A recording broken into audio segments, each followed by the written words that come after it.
puppy love. Renee Druggett says that up until 2 months ago, most people who met her would never have imagined that behind her wide smile, she was deeply troubled. People thought I was this confident, happy woman, but it's a mask that we wear. So finally, December the 2nd, I had my, I guess, what would you call it? The last straw, I guess, the breaking point. We just reduced the price of this home once again. Druggett works in real estate. Like most agents in this digital age, she has a public profile on social media.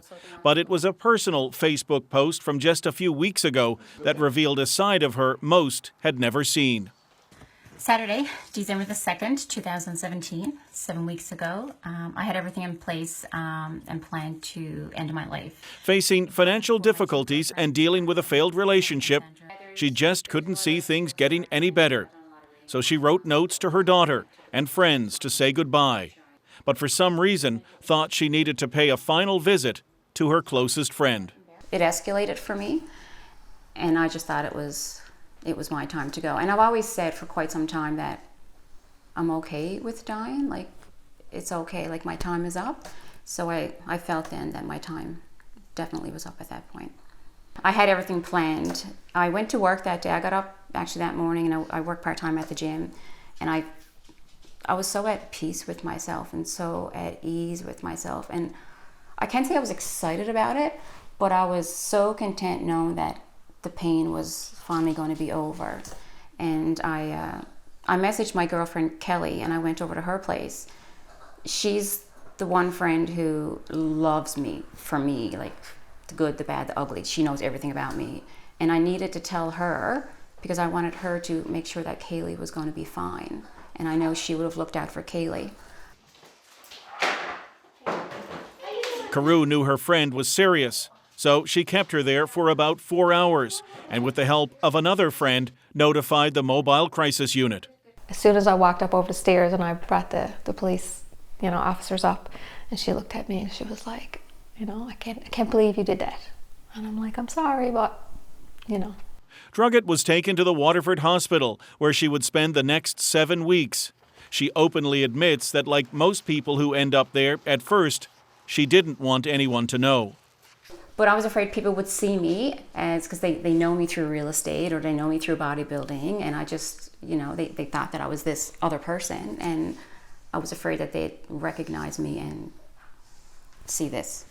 Druggett says part of hiding and dealing with depression, brought on by mental, physical, and sexual abuse as a child and adult, pushed her to extremes. Such was the case with fitness. Even when she was at her peak, it wasn't good enough. I thought that if I lost the weight, it would make me feel better about myself, or I'll look in the mirror and I'll be happy with what I seen. But I was 107 pounds on stage, and I thought I was still fat. As a single mom who knew what it's like to struggle, 2.5 years ago, with the help of some co-workers, Druggett launched Princess and the Purse, an initiative to make sure single mothers wake up to a present on Christmas morning.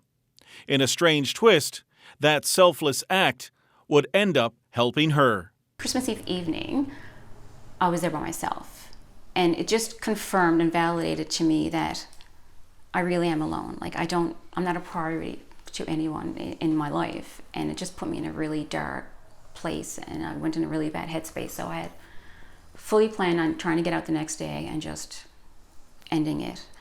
And then when I woke up Christmas morning, the nurse came in. There was 4 other ladies in the room with me, and the nurse came in. She's like, Santa just came. So she brought us all a gift bag, and I'm still in bed because I'm feeling like crap. Sorry. The lady at the end, she's like, oh my God, I got a purse. And another lady's like, oh my God, I got a purse. And I'm like saying to myself, oh my God. And then the other 2 ladies, sure enough, they got a purse. So I'm like, gotta be Princess and the Purse. And sure enough, I got up, and it was the Princess and the Purse that came to the hospital. It was amazing. It's the program that you started here. It's the program I started, yeah. I get goosebumps every time I talk about it. The irony of that unintentional Christmas gift to herself is not lost on Druggett. She says she can't wait for next year to give out the purses again. Part of her recovery will include therapy and doing what she says saved her life, reaching out to someone, anyone, for help. I didn't care about that. I didn't care that she was upset with me. I just wanted her to get to the place where I knew she was going to be safe and she wouldn't hurt herself. It's pretty simple.